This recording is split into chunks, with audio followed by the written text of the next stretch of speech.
자, 모두 자리에서 일어나시겠습니다. 10월 17일 주일 예배 하나님 앞에 드리겠습니다. 임예송 하겠습니다.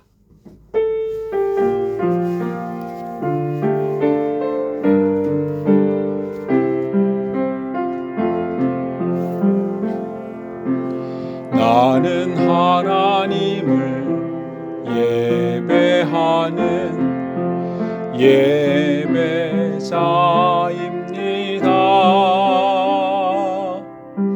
내가 서 있는 곳 어디서나 하나님을 예배합니다. 내 영혼 거룩한 은혜를 향하여 내 마음 완전한 하나님 향하여 이곳에서 바로 이 시간 하나님을 예배합니다.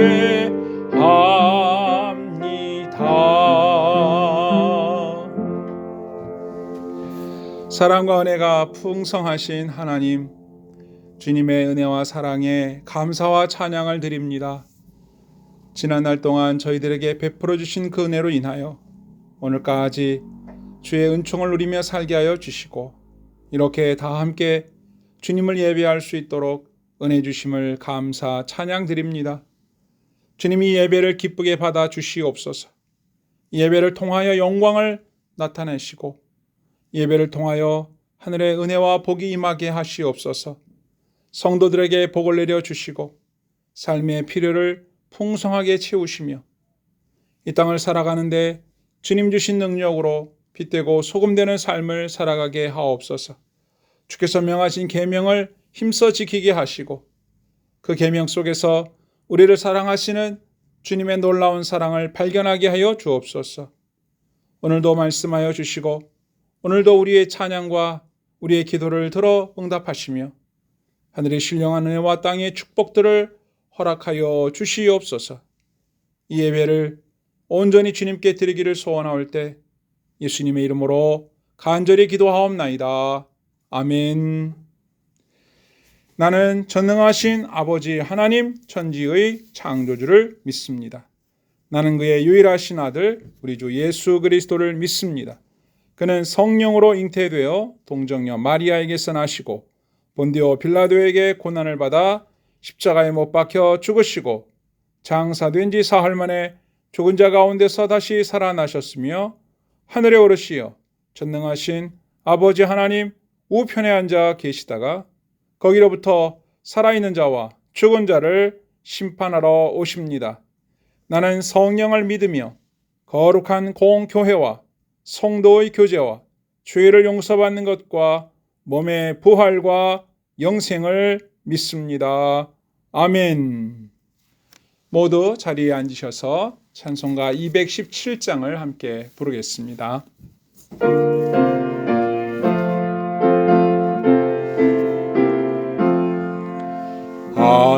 하나님이 말씀하시기를 내 마음을 나에게 바치어라.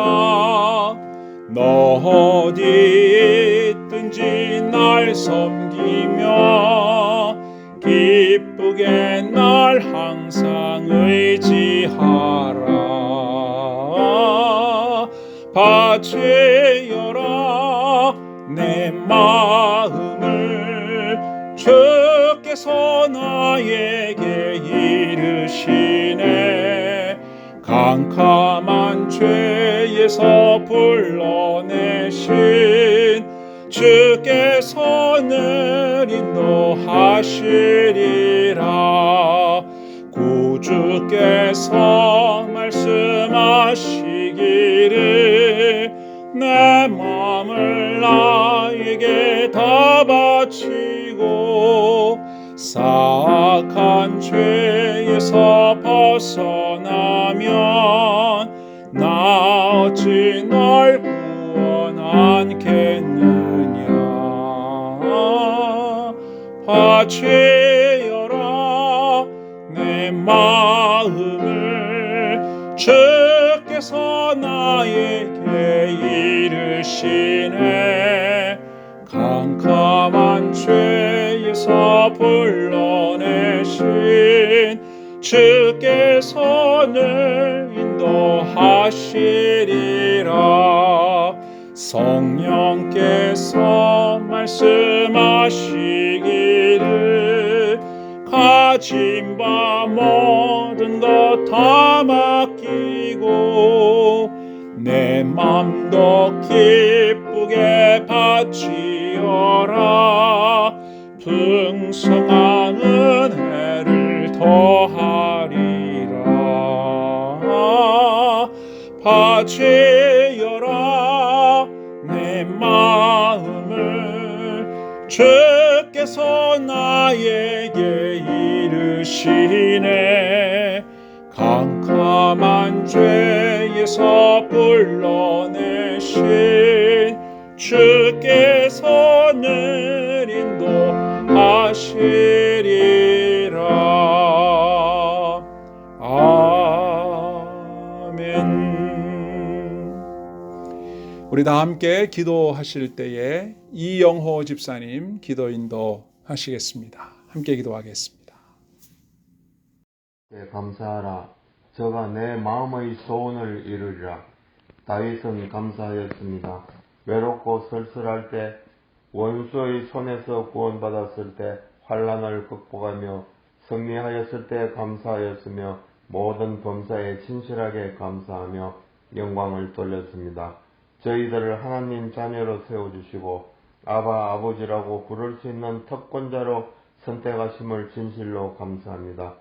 주여, 코로나로 인해 전 세계가 어려움과 고통 속에 있습니다. 주님 아니면 이 난국을 헤쳐나갈 수 없는 저희들입니다. 속히 모든 질병으로부터 이겨나갈 수 있게 도와주시옵소서. 하루속히 대면 예배를 들을 수 있게 하여 주시옵소서. 오늘도 바다교회를 사랑하시는 주님, 목사님을 강권적으로 붙들어 주시며 성령의 두루마기를 입히시어 말씀이 성령의 검이 되어 온 성도들이 아멘으로 화답하게 하시고 비록 작지만 크게 쓰임받게 하시어 아버지께 영광이 되게 하옵시며 저희 교회를 큰 축복으로 이루어지게 하시며 이곳에 목자 잃은 양들도 많이 보내주시어 교회를 부흥되게 하옵소서. 오늘도 우리의 간구를 응답하시되 다윗의 나라를 믿음으로 집권하여 승리한 나라가 된 것 같이 우리 나라도 믿음으로 정치하는 복된 나라가 되게 하옵소서. 예배 시종을 주님께서 인도하시고 영광을 받으시옵소서. 예수님 이름으로 기도드립니다. 아멘.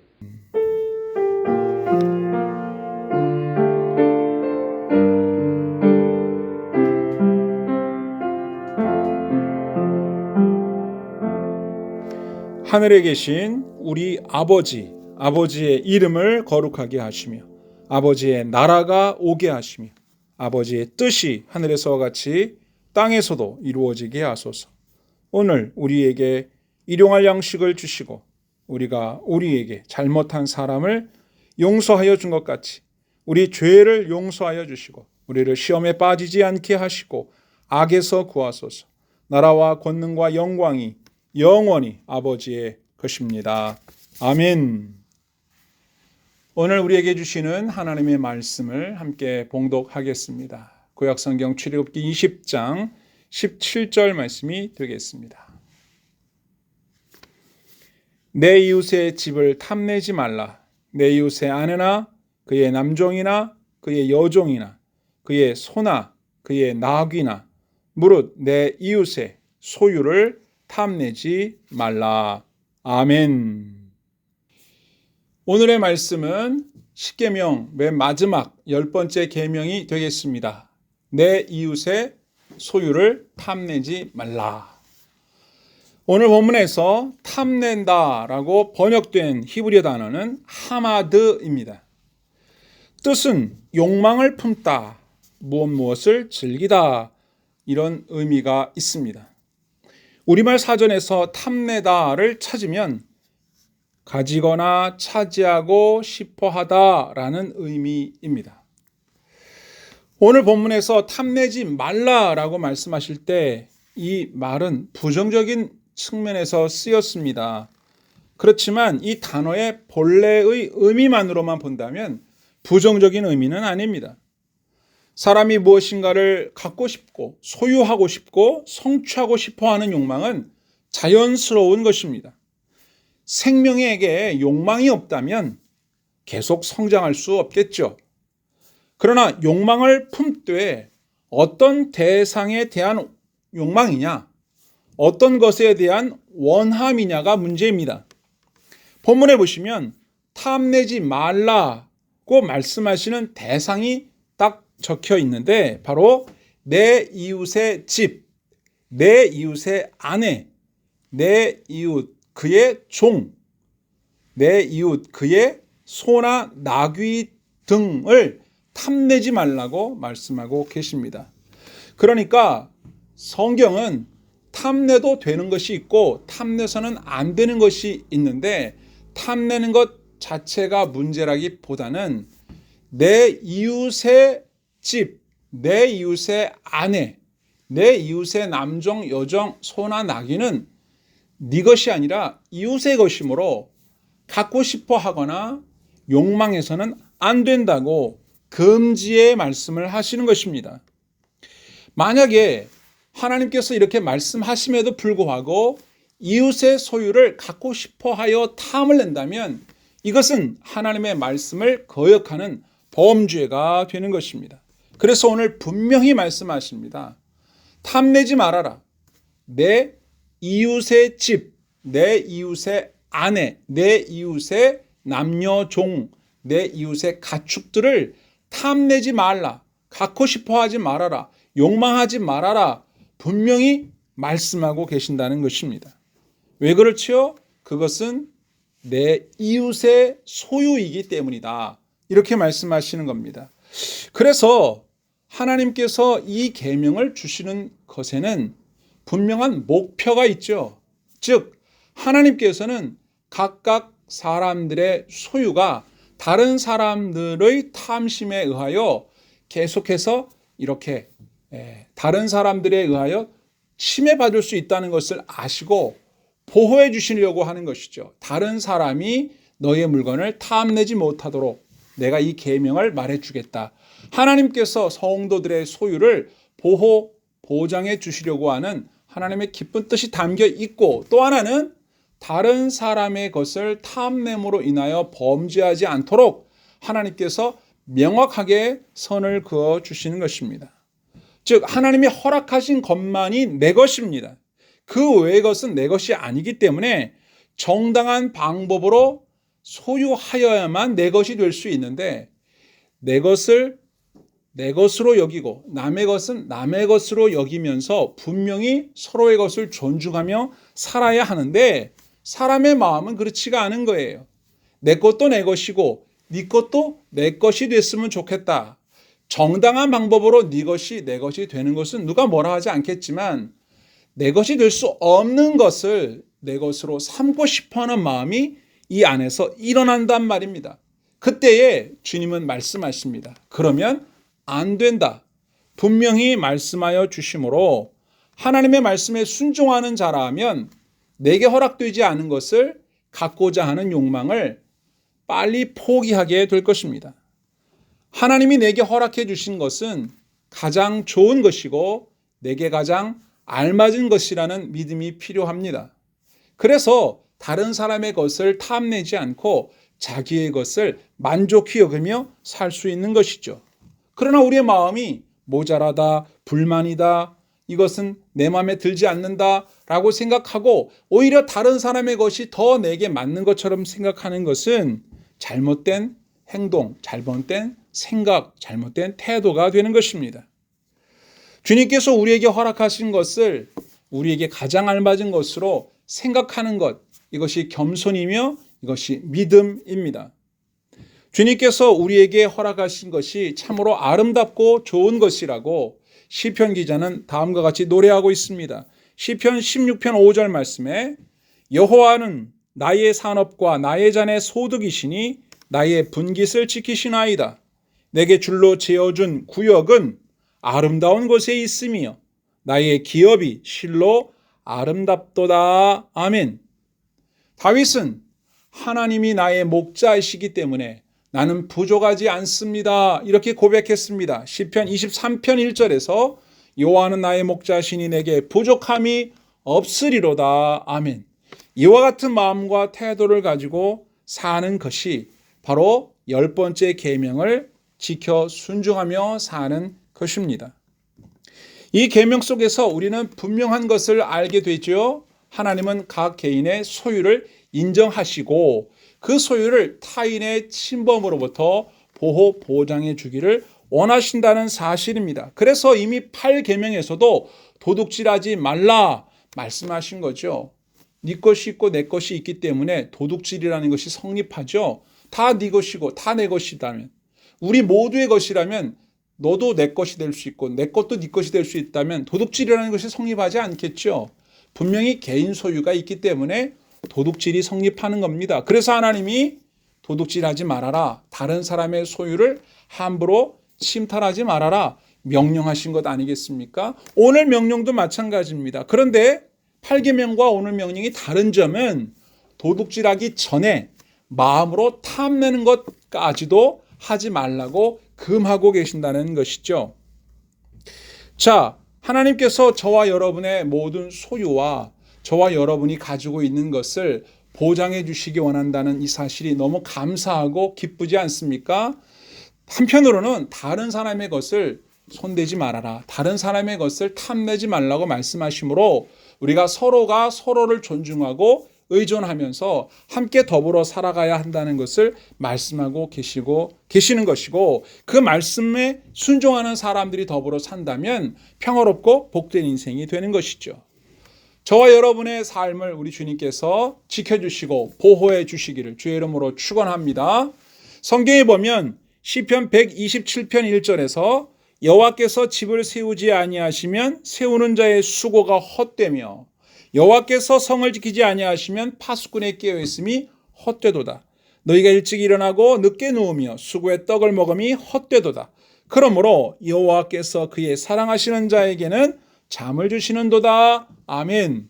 자, 여기서도 보면 하나님께서 지켜주실 때 안전하고 하나님께서 세워주실 때 비로소 우리의 것이 될 수 있고, 우리가 열심히 노력하고 땀 흘려 수고한다 하여도 마침내 하나님께서 우리의 수고를 인정해 주실 때에 그것이 참으로 우리의 것이 될 수 있다고 말씀하고 있지 않습니까? 하나님께서는 저와 여러분의 소유를 지켜주시길 원하고 계십니다. 자, 이 말씀에 대한 이해를 하나만 들어보겠습니다. 출애굽기 34장 24절을 보면 내가 이방 나라들을 내 앞에서 쫓아내고 내 지경을 넓히리니 내가 매년 3번씩 여호와 내 하나님을 뵈려고 올 때에 아무도 내 땅을 탐내지 못하리라. 아멘. 자, 여기 보면 하나님께서 이스라엘 백성들이 매년 3번씩 하나님께 예배드리러 예루살렘으로 올라올 때 집을 비우고 오지 않겠습니까? 예루살렘으로 각 지역에서 오니까. 그러면 남자들이 집을 비운 사이에 혹시라도 그 땅을 탐내는 자들이 있을 수 있지 않습니까? 지키는 자가 없네, 내가 훔쳐야지, 이렇게 생각할 수도 있는데 하나님께서 말씀하십니다. 너희들이 나에게 예배드리러 올 때에 너희의 그 땅을 탐내지 못하도록 내가 지켜주겠다. 바로 이런 말씀을 해주시는 겁니다. 성경엔 하나님께서 우리를 지켜주신다는 말씀이 많이 나오죠. 특별히 시편 121편 7절에 보면 여호와께서 너를 지켜 모든 환난을 면하게 하시며 또 내 영혼을 지키시리로다. 여호와께서 너의 출입을 지금부터 영원까지 지키시리로다. 아멘. 하나님의 말씀을 우리가 마음속에 잘 새겨 놓아야 합니다. 하나님은 우리를 지켜주기 원하시는구나. 하나님 우리의 소유와 삶을 보호하시기 원하시는구나. 그렇다면 다른 사람의 것을 탐낸다는 것은 결국 하나님이 보호하시고 지켜주시는 일에 대하여 맞서는 행위가 되는 겁니다. 하나님은 지켜주시려고 하는데 하나님이 지켜주시는 것을 탐낸다. 이것은 어리석은 것이죠. 도둑질하는 행위, 이웃의 소유를 탐내는 행위는 하나님과 맞서는 행위이므로 가장 어리석은 일이라고 할 수 있습니다. 그러므로 이 말씀을 들은 사람이라면 누구든지 이 말씀 앞에 겸손히 순종해야 합니다.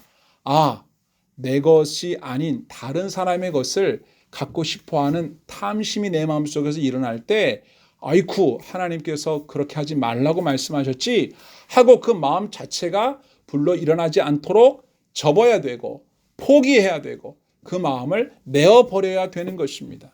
그 탐심을 금하시는 하나님의 말씀이 생각나야 하는 것입니다. 말씀이 생각날 때 우리는 하나님의 말씀을 거역하는 죄를 범하지 않을 수가 있습니다. 자, 그럼에도 불구하고 우리가 인생을 살아가다 보면 내 떡보다 남의 떡이, 남의 손에 있는 떡이 더 커 보일 때가 있습니다.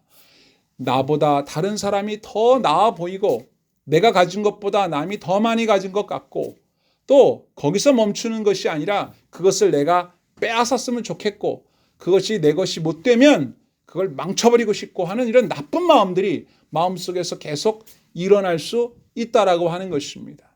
그래서 주님은 오늘 이 말씀을 통해서 분명하게 선을 그어 주시는 거예요. 내 이웃의 소유를 탐내지 말아라. 주의 말씀에 순종하는 저와 여러분 될 수 있기를 축복합니다. 아멘. 자, 그러면 살면서 남의 손에 있는 떡이 더 커 보일 때 난 어떻게 해야 하나? 세 가지를 살펴보겠습니다. 첫 번째, 남의 떡이 더 커 보일 때 우리는 만물의 창조주여 생명의 주인이신 하나님을 믿어야 합니다. 하나님을 신뢰하고 하나님이 내게 주신 것이 내게 가장 합당하다라고 생각하고 만족히 여기는 마음으로 감사해야 합니다. 그러면 다른 사람 손에 있는 떡이 커 보이다가도 다시 똑같아지든지 작아 보이든지 하겠죠. 또는 커 보였다 하더라도 그걸 갖고 싶은 마음은 사라지겠죠. 하나님을 주인으로 섬기는 사람은 겸손한 사람입니다. 하나님이 주신 것만으로도 만족하다고 여기는 사람입니다. 감사하며 사는 사람입니다. 나를 향한 하나님의 섭리와 내 상황과 내 상태를 불평하지 아니하고 겸손하게 감사하며 기뻐하며 사는 사람입니다. 이 만족은 다른 사람을 향한 하나님의 축복이 다른 사람의 소유물을 향한 하나님의 축복이 합당하다고 인정하고 그것을 탐하거나 질투하거나 시기하지 않는 사람입니다. 인정하고 겸손히 받아들입니다. 바울 사도는 겸손한 사람이었고 만족을 아는 사람이었고 감사할 줄 아는 사람이었어요. 그래서 그는 빌립보 교회에 보낸 편지에서 다음과 같이 말하였습니다. 빌립보 4장 11절 내가 궁핍함으로 말하는 것이 아니라 어떠한 형편에든지 나는 자족하기를 배웠노니 아멘. 또 바울 사도는 그의 믿음의 아들 디모데에게 보낸 편지에서 이렇게 말했습니다. 디모데전서 6장 6절 그러나 자족하는 마음이 있으면 경건은 큰 이익이 되느니라 아멘. 또 히브리서 기자는 이렇게 우리에게 권하고 있습니다. 히브리서 13장 5절 돈을 사랑하지 말고 있는 바를 족한 줄로 알라. 그가 친히 말씀하시기를 내가 결코 너희를 버리지 아니하고 너희를 떠나지 아니하리라 하셨느니라. 아멘. 바울의 믿음과 우리의 믿음은 같은 믿음이어야 합니다. 하나님은 모든 만물과 모든 인생의 생사화복을 주관하시는 창조주 하나님이시며 우리의 구원자이십니다. 아멘입니까?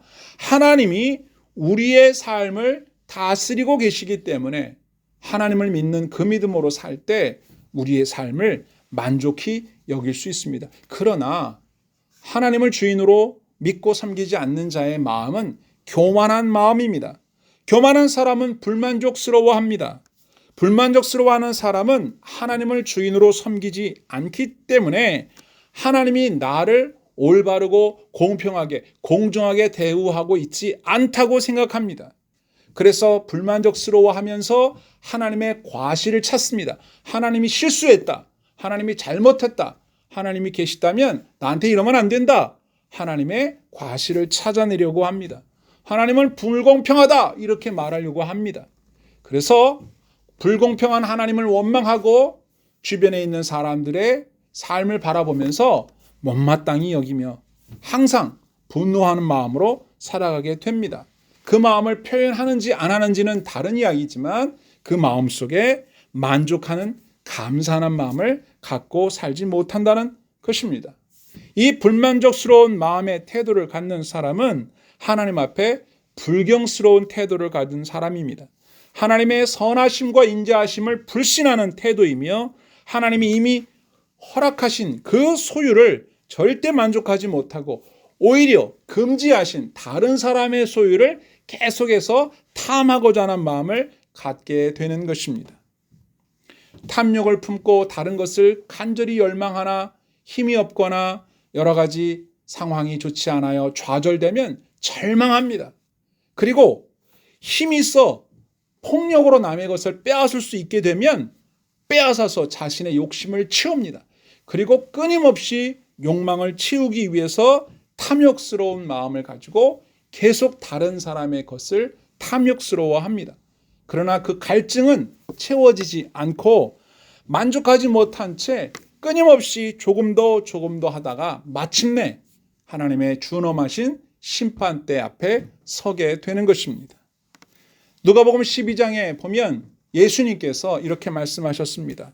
15절 하반절에 삼가 모든 탐심을 물리치라. 사람의 생명이 그 소유에 넉넉한데 있지 않다 말씀하셨습니다. 넉넉한 소유를 갖고 있다 하여도 사람의 생명이 그 소유에 있지 않기 때문에 모든 탐심을 버리라고 말씀하셨습니다. 왕 솔로몬은 전도서 5장에서 이렇게 말했습니다. 전도서 5장 10절 은을 사랑하는 자는 은으로 만족하지 못하고 풍요를 사랑하는 자는 소득으로 만족하지 아니하나니 이것도 헛되도다. 이렇게 고백했습니다. 자, 하나님을 나의 삶의 주인으로 섬길 때 하나님이 나의 삶에 실수하지 않으신다라고 믿을 때 내게 주어진 삶을 만족히 여기고 겸손하게 받아들이며 감사할 수 있고 그러다 보면 다른 사람의 것을 볼 때 혹 부러워할 수는 있으나 그것을 탐하려는 마음을 갖지 않을 수 있게 되는 것입니다. 살다가 남의 손에 떡이 더 커 보일 때 주님이 나의 삶을 다스리십니다. 하나님은 나의 생사복을 주관하는 주인이시고 하나님은 선하시고 인자하십니다. 하나님은 실수하지 않으십니다. 하나님은 신실하십니다. 하나님은 공평하십니다. 하나님은 나에게 항상 좋은 것을 주십니다. 라고 고백하시기를 바랍니다. 만족합니다. 하나님은 나의 목자시니 나는 부족하지 않습니다. 나는 어떠한 형편이든지 처할 줄 아는 비결을 배우겠습니다. 이렇게 고백함으로 주님의 은혜를 누리시는 저와 여러분 되기를 축복합니다. 자, 두 번째, 살다가 남의 손에 떡이 더 커 보일 때 어떻게 해야 할까요? 하나님의 법, 하나님의 말씀에 순종해야 합니다. 하나님을 주인으로 믿고 따르지 않는 사람은 이미 욕망의 노예, 탐욕의 노예입니다. 하나님의 법, 하나님의 말씀을 떠난 자는 그 무엇으로도 만족할 수 없다고 말씀드렸습니다. 그러므로 하나님의 법, 하나님의 말씀에 순종할 때 비로소 우리는 탐심을 물칠 수 있습니다. 이 탐심을 거슬러 올라가면 우리 조상 아담과 하와로부터 시작된 원죄의 임을 알게 되는데요. 그때 조상들은 뱀으로 분한 마귀의 거짓말에 속았습니다. 그래서 하나님이 금하신 열매를 따먹기를 원했어요.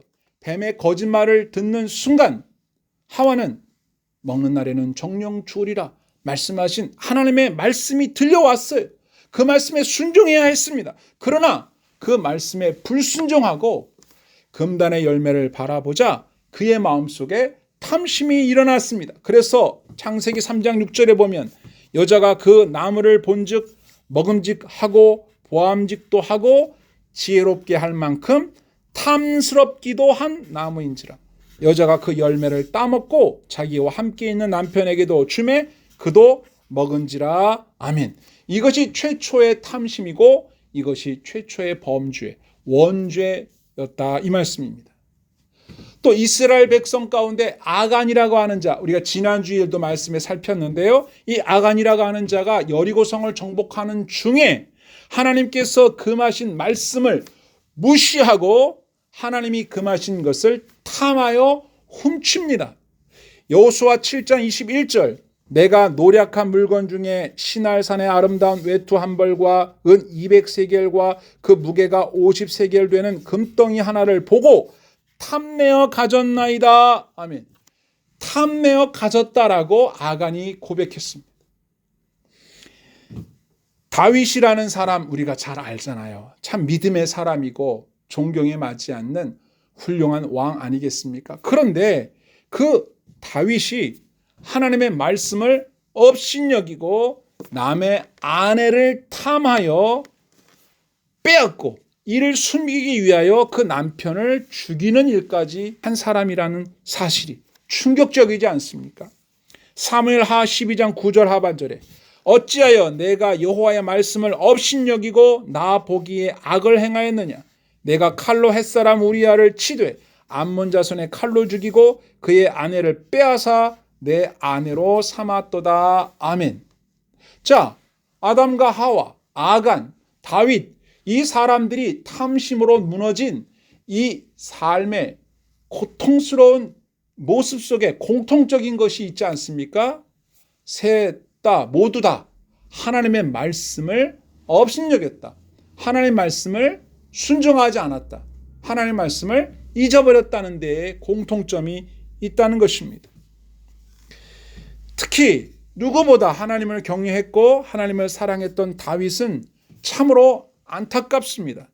창조주 하나님의 주권에 대한 믿음과 말씀에 대한 순종의 끈을 잠시 놓아버리자 탐심에 사로잡혀서 이웃의 아내를 탐내어 간음하고 그 여인의 남편을 살인하고 간음죄를 감추기 위하여 이웃에 대하여 거짓 증거를 함으로 십계명의 계명을 3가지나 동시에 저지르게 되었다는 것이죠. 이 탐심의 죄는 누구도 예외가 아닙니다. 누구나 범할 가능성이 높고 다른 계명들을 여러 가지로 복합적으로 지을 수 있는, 어길 수 있는 매우 위험한 악입니다. 우리는 이 점을 잊지 말아야 합니다. 우리의 주인 되시는 하나님을 믿고 섬기고 주님의 말씀에 순종할 때 탐심을 버릴 수 있습니다. 주 하나님이 우리의 생명의 주인이심과 우리의 삶을 다스리신다는 이 사실을 다시 한번 마음속에 새기고 감사할 때 남의 손에 떡이 더 커 보인다 하여도 그것을 탐내는 죄를 범하지 않을 수 있는 것입니다. 자, 3번째로 살다가 남의 손에 떡이 더 커 보일 때 우리 어떻게 해야 할까요? 바로 성령의 능력으로 사랑해야 합니다. 갈라디아서 5장 16절 하반절 말씀에 보면 너희는 성령을 따라 행하라. 그리하면 육체의 욕심을 이루지 아니하리라. 아멘. 육체의 욕심을 이루지 않는 방법은 성령을 따라 행하는 것, 성령님의 인도하심에 순종하는 것입니다. 우리가 이제까지 십계명을 쭉 살펴보았잖아요. 십계명의 핵심 주제가 뭡니까? 하나님을 사랑하는 겁니다. 이웃을 사랑하는 거예요. 그래서 하나님께 대한 의무와 사람에 대한 의무에 대해서 우리가 쭉 살펴보지 않았습니까? 결국 마지막 10번째 계명도 마찬가지입니다. 이 계명이 우리에게 요구하시는 것은 내 이웃을 내 몸처럼 사랑하라는 것입니다. 그러기 위해서 하나님의 계명을 순종하라는 것이거든요. 하나님의 계명을 순종하지 않으면서 이웃을 내 몸처럼 사랑할 수 없는 것입니다. 실제로 우리의 삶을 들여다보면 우리는 어떻게 살고 있습니까? 우리의 마음속에는 여전히 죄악된 마음이 있어요. 이웃의 행복에 대해서 함께 기뻐하는 마음도 좀 있긴 하지만 대부분의 마음에 시기하는 마음이 있고 질투하는 마음이 있고 다른 사람의 것을 막 갖고 싶어하는 탐욕스러운 마음이 여전히 있단 말입니다. 우리 육체의 욕망을 따라서 살다 보면 성령님의 인도하심을 놓치게 되고 하나님의 말씀을 잊어버리게 되는 겁니다. 불만족스러워하고 불평하고 내 삶은 왜 이러냐고 그러고 저 사람은 저렇게 사는데 나는 왜 이렇게밖에 못 사냐고 하는 것은 다른 사람의 삶을 부러워하는 데서 그치는 것이 아니라 나의 삶을 인도하시고 돌보시는 하나님께 대한 불신과 그리고 다른 사람에 대한 시기심이 자꾸만 마음속에서 모락모락 피어오르고 있다는 증거입니다. 그래서 우리 속담에 남의 손에 떡이 커 보인다. 나하고 그 사람하고 떡을 자꾸 비교하는 거예요. 그래서 내가 가진 것 거기에는 눈에 들어오지 않고 자꾸 남의 손에 있는 떡만 바라보게 되는 것이죠. 또 하나는 이웃이 또는 사촌이 땅을 사면 배가 아프다. 다른 사람이 잘 되었다는 소식을 들으면 내 마음이 야, 잘 됐다, 축하한다 이런 마음도 있지만 또 한쪽 구석에서는 분명히 뭔가 잘못된 게 있을 거야. 이렇게 막 그 사람이 잘못됐으면 하는 마음도 갖고 있고요. 그거를 그냥 고운 시선으로 못 보는 시기심, 질투심이 마음속에 있다 이 말입니다. 여러분, 탐심과 질투, 시기심 다 같은 말인 것 같지만 구별이 돼야 됩니다. 탐심은 다른 사람의 소유를 내가 갖고 싶다, 뺏고 싶다 이런 마음이라고 한다면, 시기심은요, 저 사람의 것을 내가 뺏고 싶다 이런 마음에서 한 걸음 더 나가서 그거를 망가뜨리고 싶은 거예요. 그 사람이 그걸 갖는 것을 내가 못 견디는 거예요. 그래서 그 사람이 가지고 있는 것이 망가졌으면 좋겠고, 그 사람이 잘못됐으면 좋겠고, 나는 못 누리고 있는 복을 저 사람이 누리는 걸 견디지 못하는 거죠. 이게 시기심입니다. 이게 어찌 이웃을 사랑하는 마음입니까? 질투심은 뭐냐면, 내가 저 사람이 가진 것을 나는 갖는 건 좋은데 저 사람이 갖는 것도 싫고 제3자가 갖는 것도 싫어요. 그래서 경쟁자를 미워하는 겁니다. 어떤 것을 갖고자 하는 마음에 경쟁자를 제거하고 싶은 거, 그게 질투심이에요. 그래서 질투심은 세 사람이 얽히는 것이고 시기심은 1대1로 얽히는 거죠. 이 모든 마음들이 다 나의 삶에 대한 하나님의 선하신 인도하심을 신뢰하지 못하는 불만족에서 나오는 것이고, 이웃을 사랑하라고 말씀하신 하나님의 명령을 잊어버린 데서 나오는 겁니다. 그러므로 주님이 10번째 계명을 우리에게 주시는 것은 즐거워하는 사람과 함께 즐거워할 수 있는 마음, 슬퍼하는 사람과 함께 슬퍼할 수 있는 마음, 이웃을 내 몸처럼 사랑하라고 말씀하신 그 말씀에 순종하는 결정체가 되라고 하는 말씀이거든요. 로마서 12장 15절에 보면 즐거워하는 자들과 함께 즐거워하고 우는 자들과 함께 울라 이렇게 말씀하셨습니다. 이것이 내 이웃을 내 몸처럼 사랑하는 태도 아니겠습니까? 그런데요, 슬픔을 당한 사람과 함께 슬퍼하는 것은 할 수 있을 것 같아요. 그렇지 않습니까? 네. 그런데 즐거운 일을 만난 사람과 함께 즐거워하는 것은 좀 어려운 것 같아요. 왜 이런 마음이 들까요?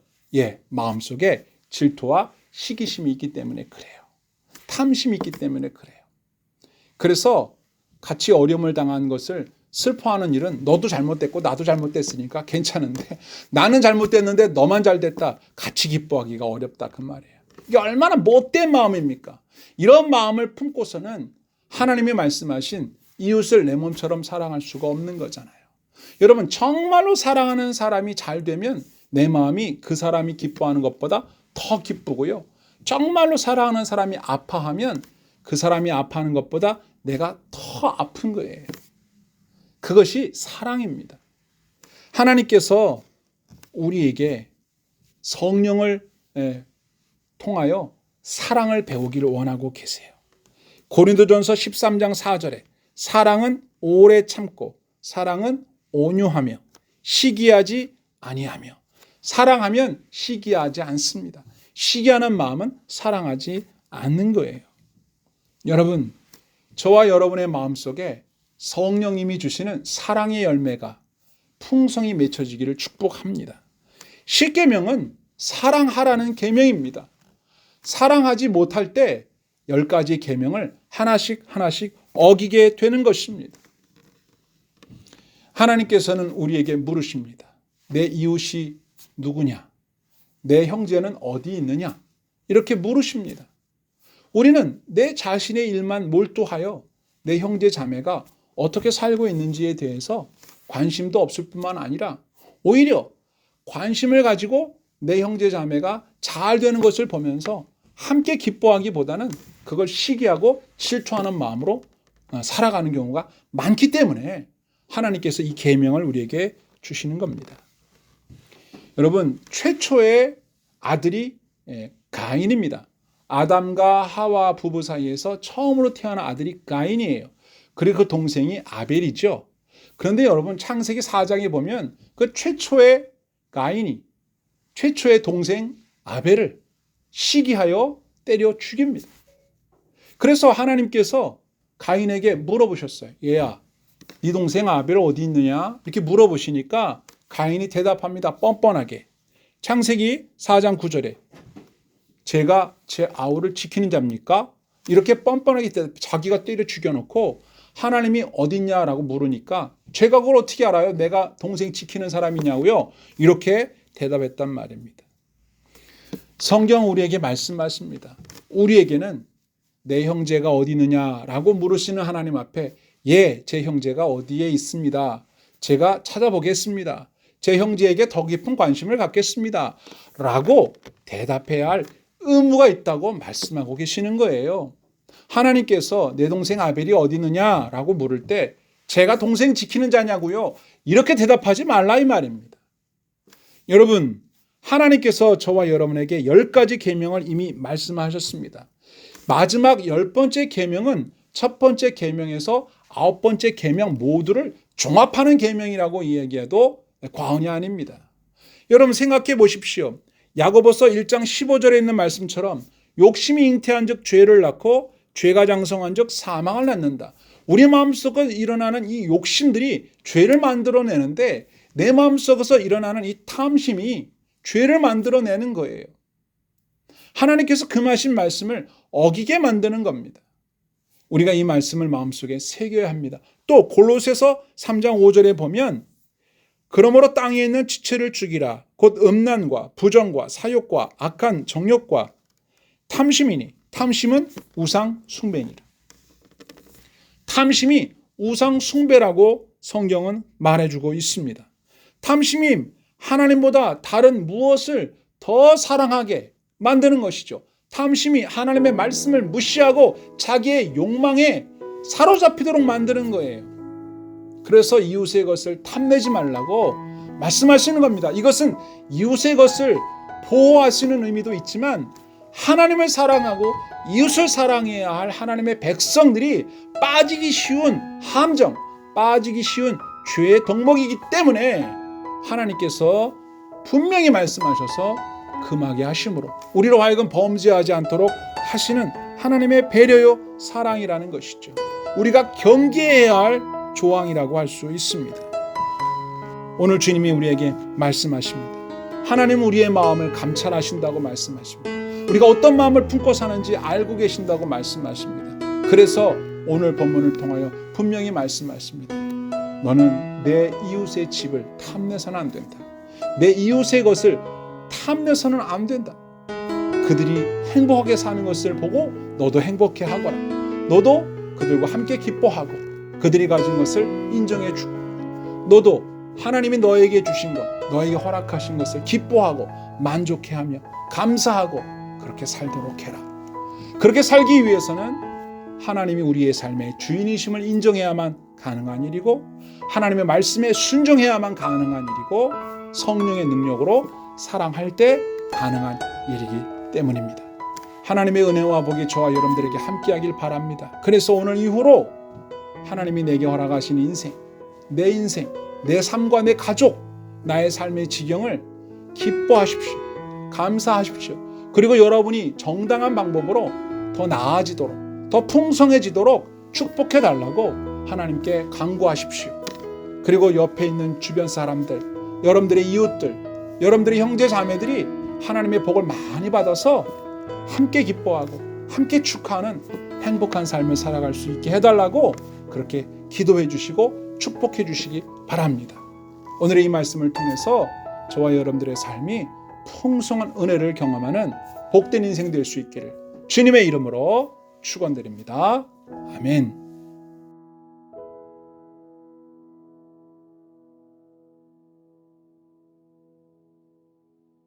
다 함께 찬송가 218장 함께 하겠습니다.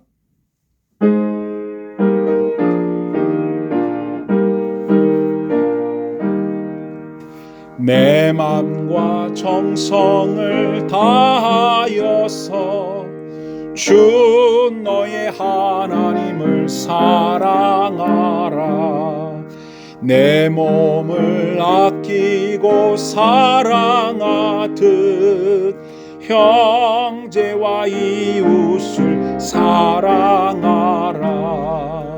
주께서 우리에게 명하시니 그 명령 따라서 살아가리.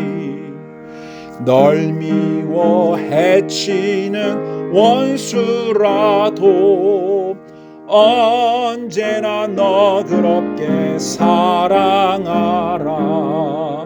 널 핍박하는 자 위에서도 신실한 마음으로 복을 빌라. 주께서 우리에게 명하시니 그 명령 따라서 살아가리.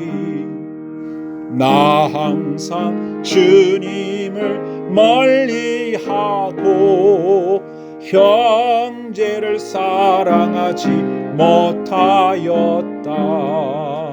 이러한 죄인을 사랑하사 주께서 몸버려 죽으셨다. 속죄의 큰 사랑 받으니 몸내 생명 다 바쳐 충성하리.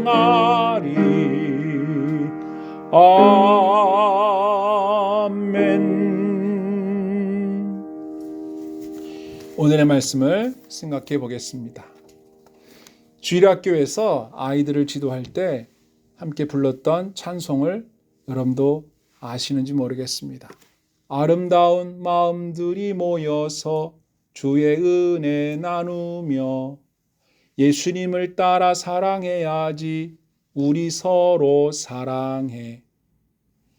하나님이 가르쳐준 한 가지, 내 이웃을 내 몸과 같이. 미움 다툼 시기 질투 버리고 우리 서로 사랑해. 기가 막히지 않습니까? 주일학교에서 함께 불렀던 이 찬송은요, 십계명을 가장 잘 표현한 찬양이라고 저는 그렇게 생각합니다.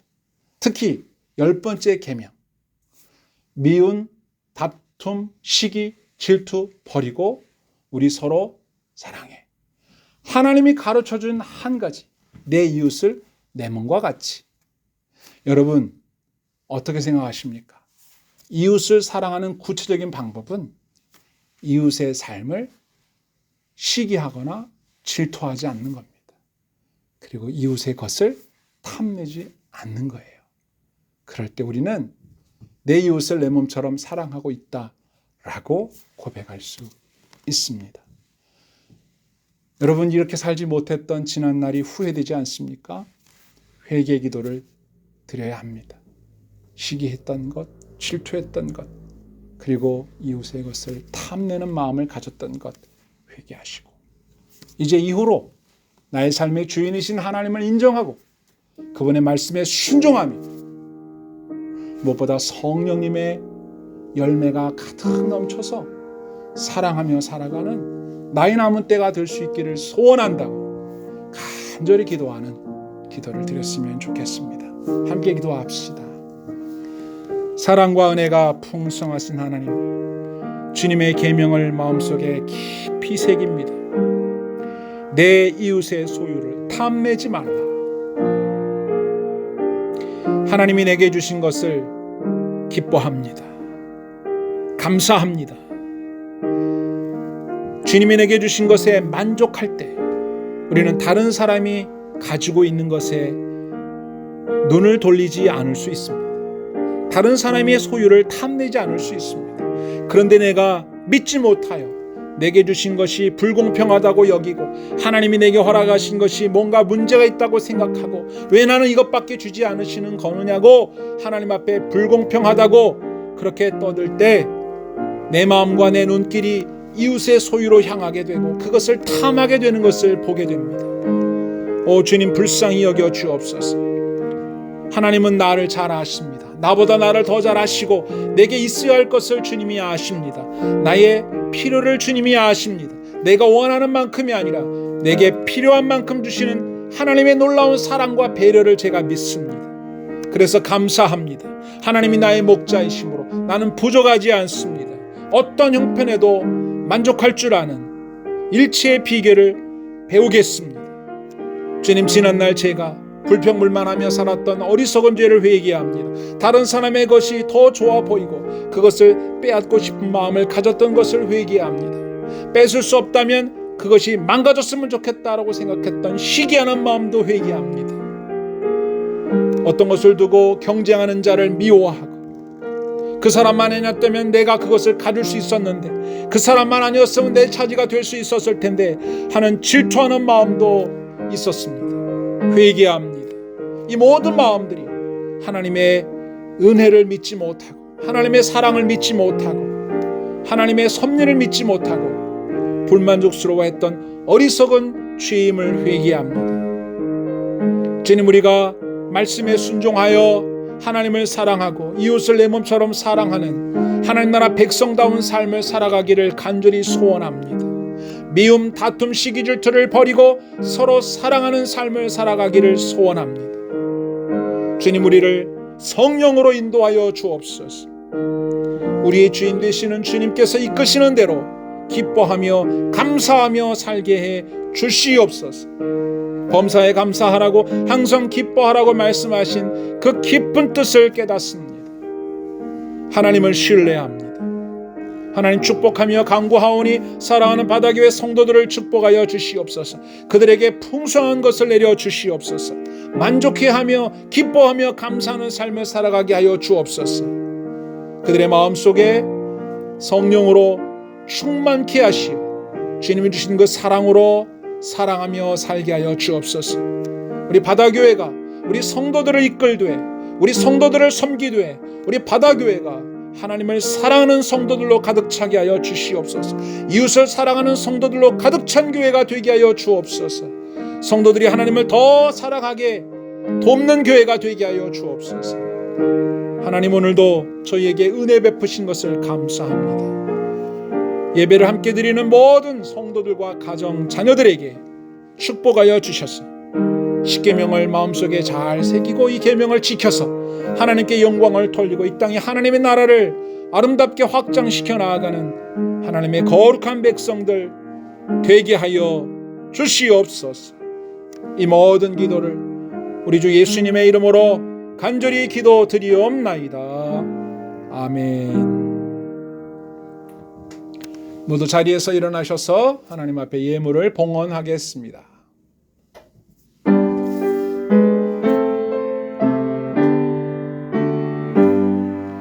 나의 보화 드리니 주여 받아 주셔서 하늘나라 위하여 주 뜻대로 쓰소서.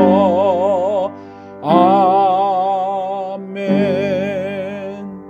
하나님 아버지, 감사합니다. 저희가 주님 앞에 믿음으로 드린 이 예물을 올려드리오니 기쁘게 받아주시고 예물 드린 성도들을 기억하사 그들에게 사랑과 은혜의 복을 허락하여 주시어서 저들이 사는 날 동안에 하나님을 사랑하고 이웃을 사랑함으로 즐거워하는 자들과 함께 진심으로 즐거워하며 우는 자들과 함께 울 줄 아는 참 사랑을 구체적으로 실천하며 살아가는 하나님의 거룩한 백성들이 되게 하여 주옵소서.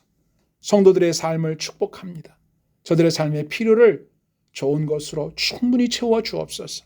자녀들을 양육함에 부족하지 않도록 풍성히 채워 주옵소서. 건강의 복을 주옵시고 만남의 복을 주옵시고 저들의 삶의 모든 어려움들을 충분히 해결할 수 있는 지혜와 능력을 허락하여 주옵소서. 주님의 은혜로 말미암아 남은 때를 사는 성도들의 삶이 복되게 하여 주시옵소서. 우리 구주 예수님의 이름으로 간절히 기도하옵나이다. 아멘. 주 예수 그리스도의 은혜와 하나님의 사랑과 성령의 감동하심이 주의 말씀을 따라 이웃의 것을 탐내지 아니하고 내게 이미 허락된 것을 만족히 여기고 감사하고 기뻐함으로 하나님을 신뢰하여 남은 때를 살기로 결단하고 이웃을 사랑하며 살기로 결단하고 하나님이 주신 은혜를 오늘도 감사하기 원하는 사랑하는 모든 성도들 머리 위에와 그의 사랑하는 자녀들 머리 위에 이제와 영원히 항상 함께하옵시기를 간절히 축원하옵나이다. 아멘.